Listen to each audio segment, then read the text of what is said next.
Morant with a running start. Elevate! Dunks! Oh my goodness! Tie game in overtime. Gasol will turn his heat. It's gone! Memphis on top. 7-10 remaining. Conley now with three. Count it! A 15-point lead for Memphis.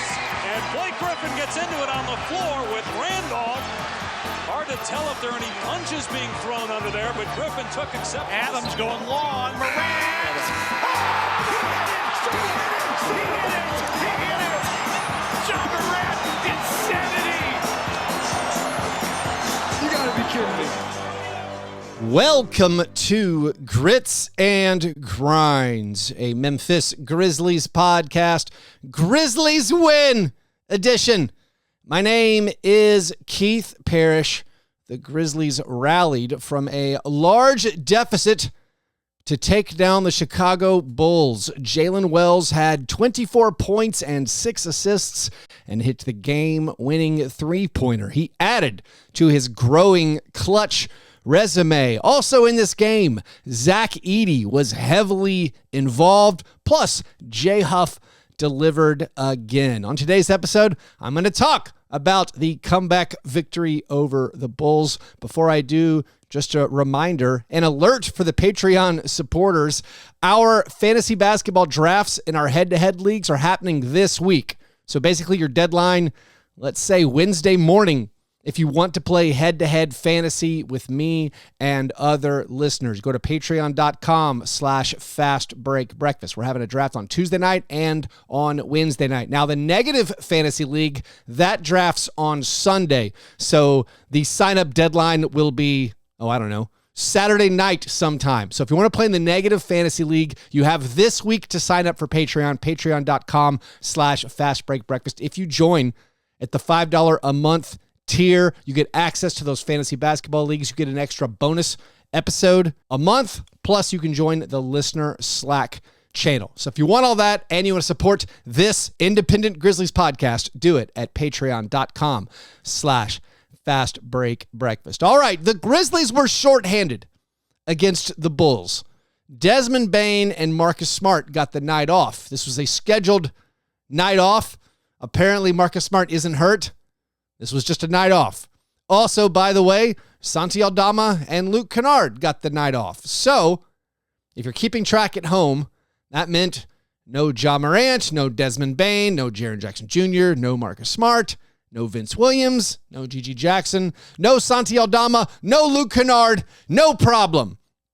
Well, it was sort of a problem. When the Grizzlies were playing the Bulls starters, it was a problem. The Bulls got out to a rather comfortable lead. They led by 14 in the first half. Zach LaVine was torching the Grizzlies. Rookie Julian Phillips was playing very, very well. Eventually, the Grizzlies fell down by 21 early in the third quarter, but then things started coming together. Zach Edey was touching the ball a lot. He was posting up a lot. More on that in a second. Scottie Pippen Jr. started playing well. Jaylen Wells really had a big second half. The Grizzlies in that third quarter, they scored 40 points. That's the most points they've scored in any frame this preseason. And they cut into the lead, outscored the Bulls by 12 in that third quarter. Then in the fourth quarter, setting up the Jaylen Wells heroics, also the Malgina Pereira heroics, the Grizzlies actually in the fourth quarter, it's kind of funny, they were 1 for 13 from the three-point line until they made their final 2 clutch three-pointers to finish 3 for 15 on three-pointers in the fourth quarter. But it was a very fun, very entertaining game. I'm not sure how many of you were watching the game. It was not televised locally in the Memphis Grizzlies viewing area. It also was going up against college football on a Saturday night. So I don't know if that many people watched it, but it actually was a very entertaining game. And it was highlighted by the rookies, Jaylen Wells and Zach Edey. Now, last episode, I was talking about how Zach Edey's first 2 preseason games, they were not very good. There were good moments. He blocked some shots. He got some dunks, but otherwise it was really underwhelming. And this game in the first quarter, It actually started off with more of the same. Now, there was a difference in this game with the starting lineup that was Scottie Pippen Jr., John Conchar, Jaylen Wells, Jake LaRavia, and Zach Edey. And with this more shorthanded lineup, they decided, I guess, to get Zach Edey more involved. Also, they kind of somewhat comically, I thought it was comically because I was pointing out how they weren't setting any ball screens with Edey. They weren't running pick and rolls at all with their giant center. Very first play of the game, they run a pick and roll where Zach Edey is involved. He also gets post-up touches early in the game. He drew a foul on Nick Vucevic doing this. But still, the first quarter, outside of a dunk that yukikawamura assisted him on where the defense lost him, Edey missed all the rest of his shots. He was 1 out of 5 from the field in the first quarter. So then when you combine that with the previous game against the Hornets, that meant Zach Edey had gone 3 for 13 from the field over a 5-quarter span. And again, I'm getting a little concerned. Like, this isn't that great. But then the second and third quarters, Edey really dominated.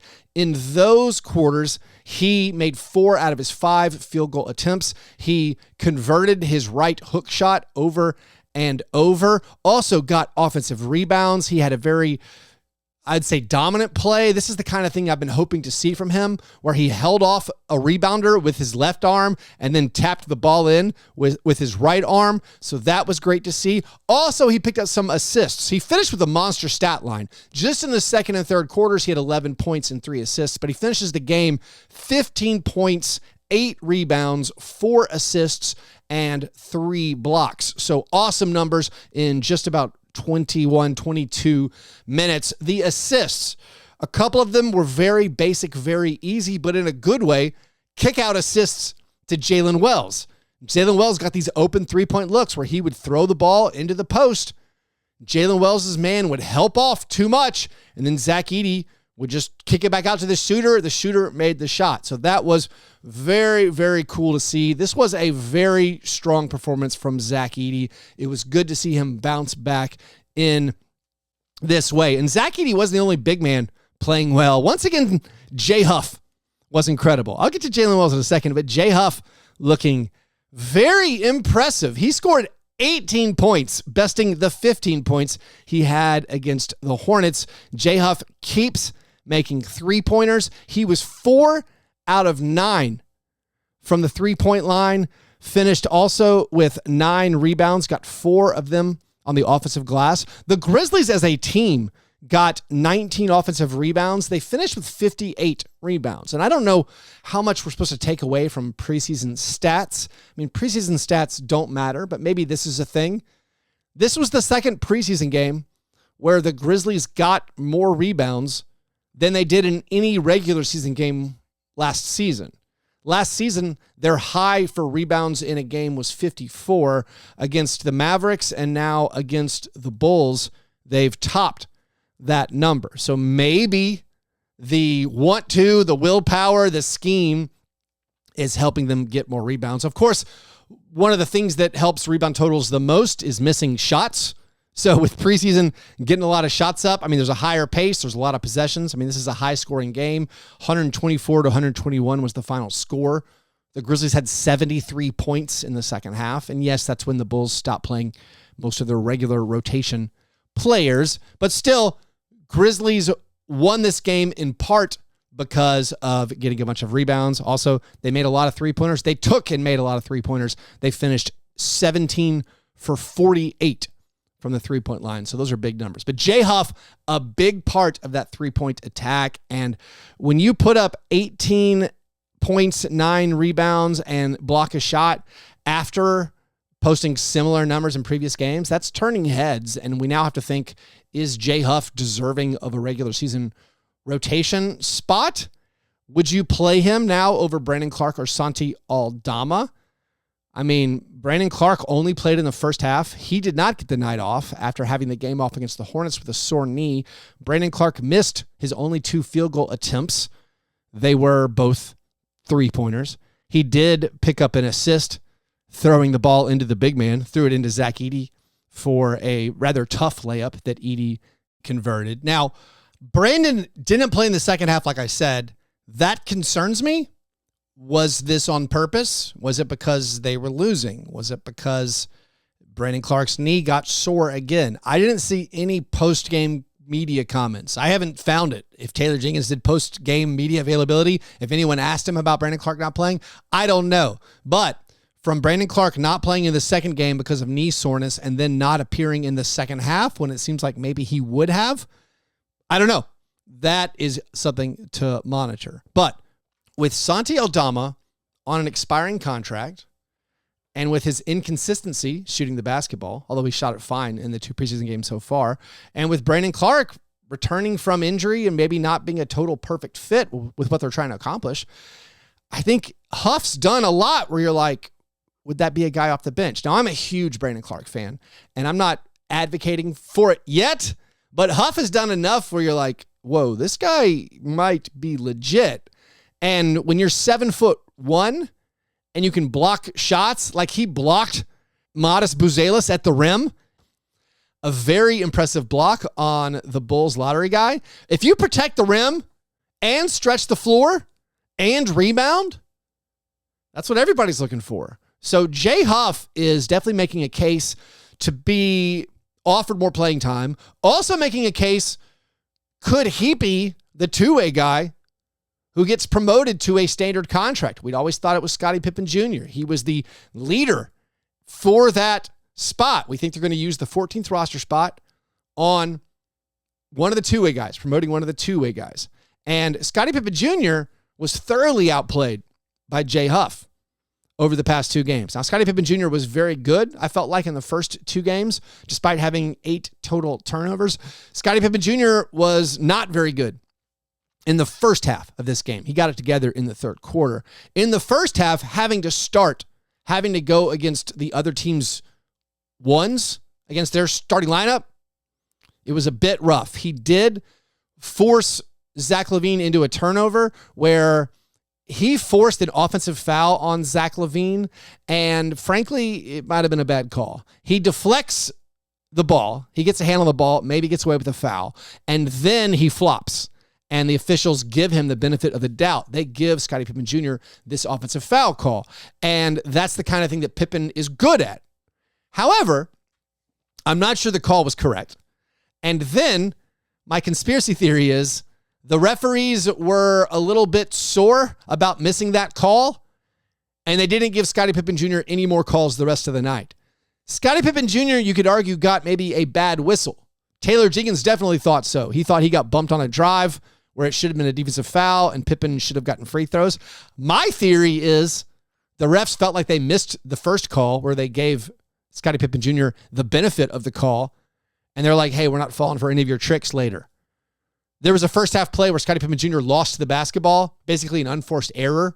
It turned into a Zach LaVine dunk, a run-out dunk. Pippen tries to draw an offensive foul. The refs aren't having it. It's a 3-point play for Zach LaVine. So Pippen did not, I think, play very well in the first half, didn't shoot the ball great. But then in the third quarter, along with the rest of the team, he did get it going. They made 6 out of 11 three-pointers in that third quarter. 2 of them were by Scottie Pippen Jr. 2 of them were by Mie Oni. I mean, Mie Oni was good in this game.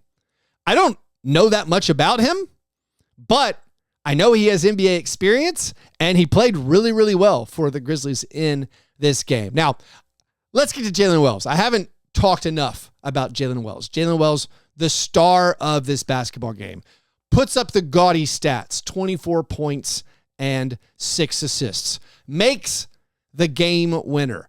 His clutch resume right now just on the Grizzlies, he hit the dagger three-pointer against the Mavericks. He makes this game winner against the Bulls. Going back to Summer League, remember he had a game winner.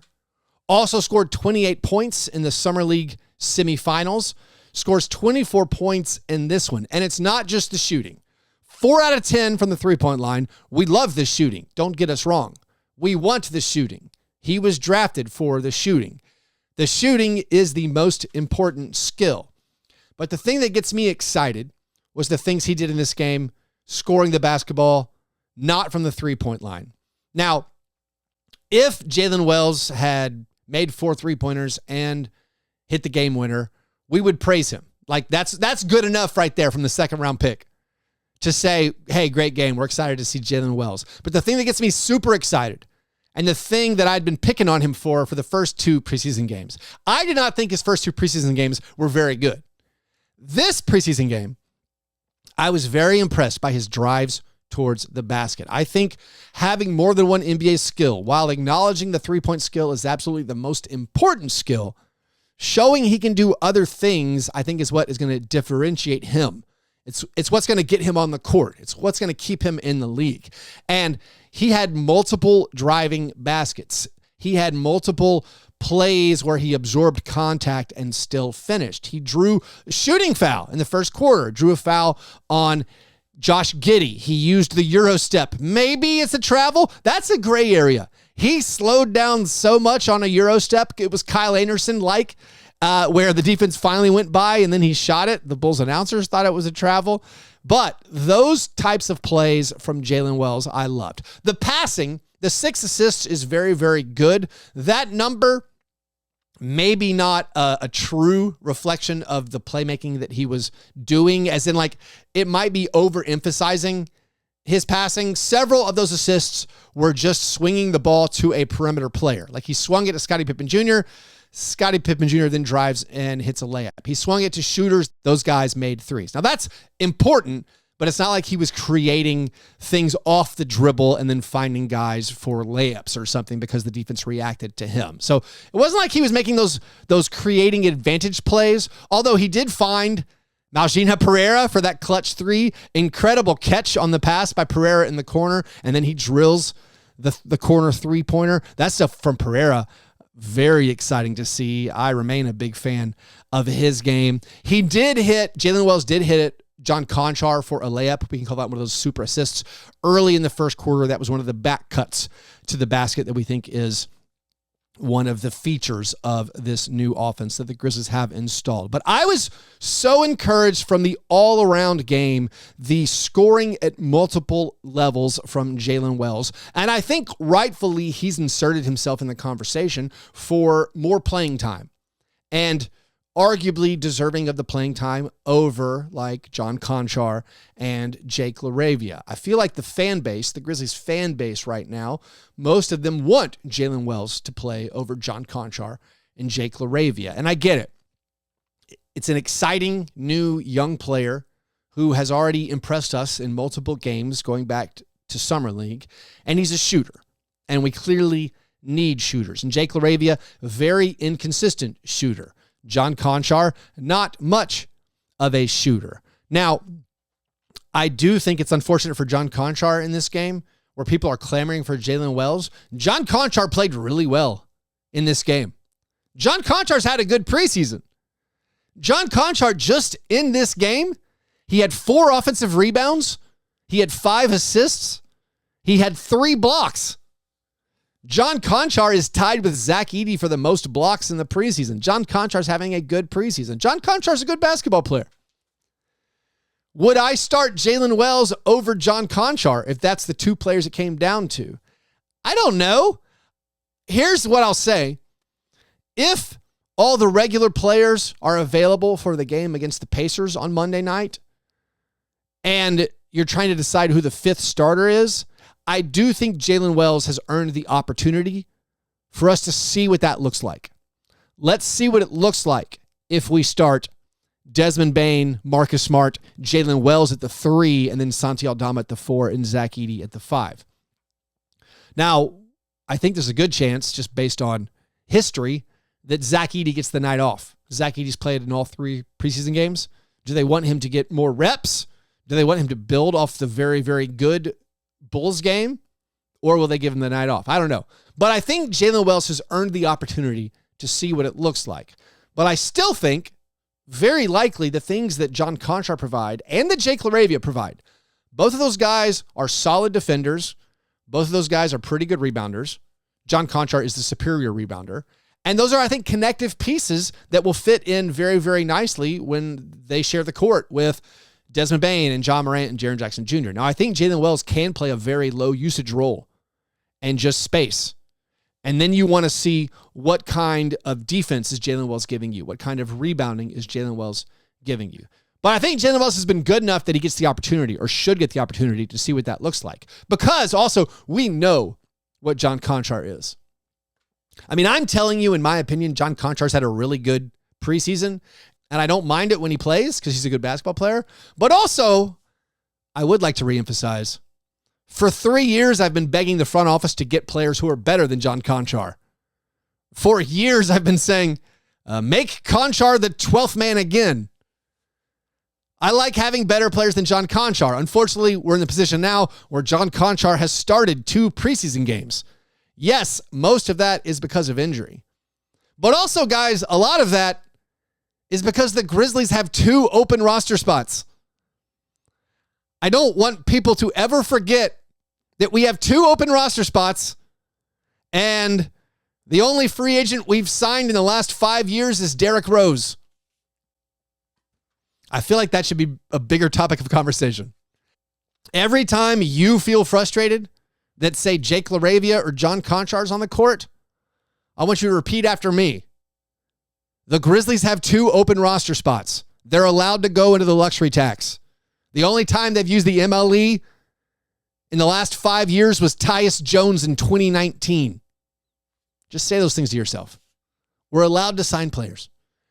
Are we going to sign just both Scottie Pippen Jr. and Jay Huff? I mean, we could. I would be kind of sad. Dream bigger. Everybody dream bigger.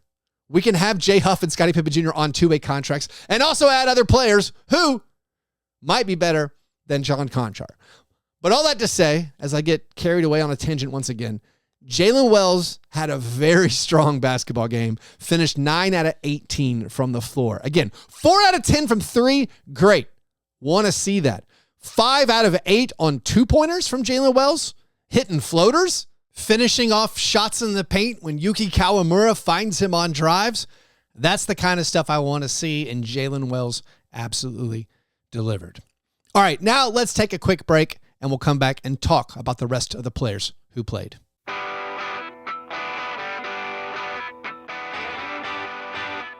All right, Jake LaRavia, he got the start, did not shoot the basketball very, very well, but you're asking Jake LaRavia, I think, for the all-around game that he provides, and I'm not bothered by it at all. 5 out of 16, not good.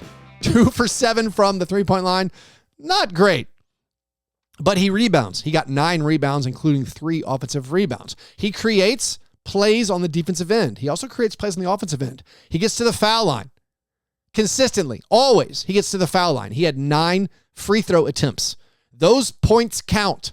It's more forgivable to shoot 31% from the field when you make 8 out of 9 free throws. 20 points on 16 shots. That's how you think about it. So Jake LaRavia generates points on the offensive end. It might not be pretty. It's definitely not pretty. He also, I think, creates offense on the defensive end. He's also super young. He's also played 70 NBA games. We're not giving up on Jake LaRavia. I think we're just saying, maybe let's try Jaylen Wells over him at times. I thought Jake LaRavia, his effort, the way he plays, his size, they're all very, very needed.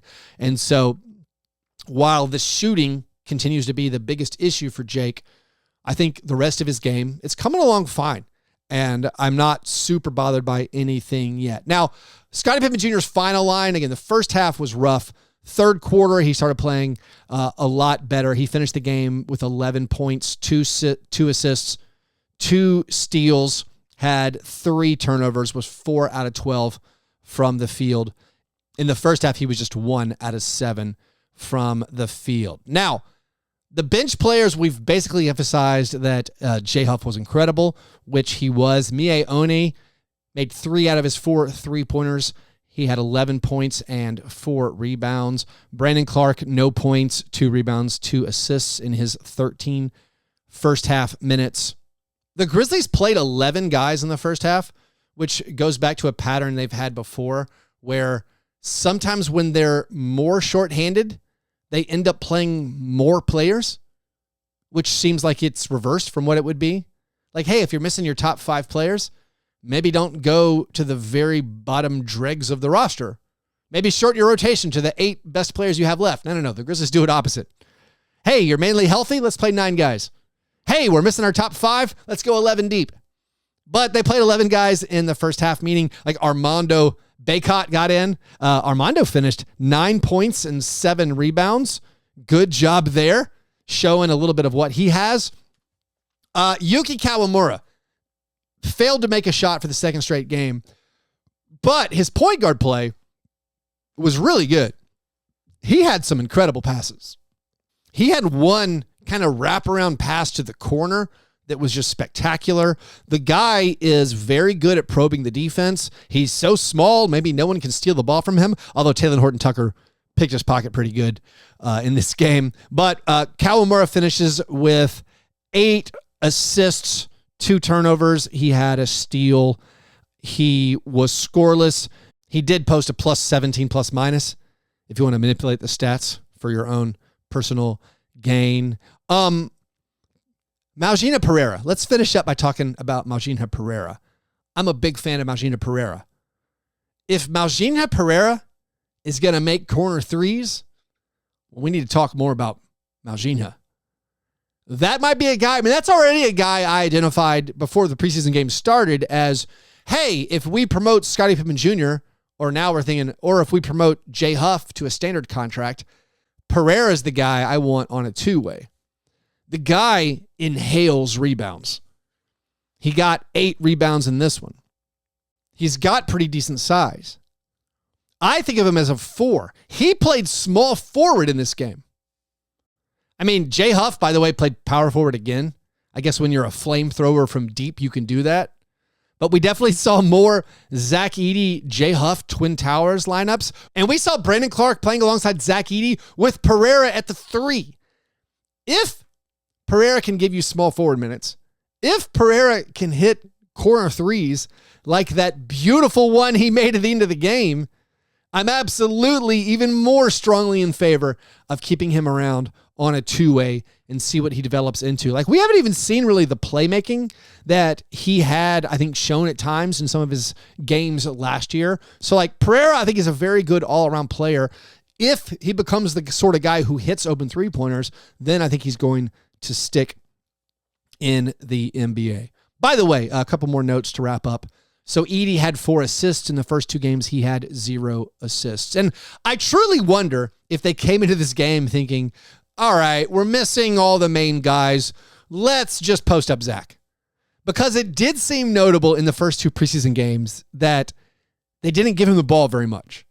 And all the Grizzlies fans I know personally and have been communicating with, like the people who I text with about the Grizzlies, the thing everyone was talking about to me after the first 2 games was stuff like, hey, are we really not going to post up Zach Edey? Are we really not going to run pick and rolls with Zach Edey? Did we draft Zach Edey to stand in the corner? So I don't know if they adjusted some. They decided, hey, we're not going to be dogmatic about it. We got to give the big guy some touches. I mean, Zach Edey still had plays where he went to the corner and just spaced out. Not spaced out as in didn't pay attention, but hopefully spaced out the defense.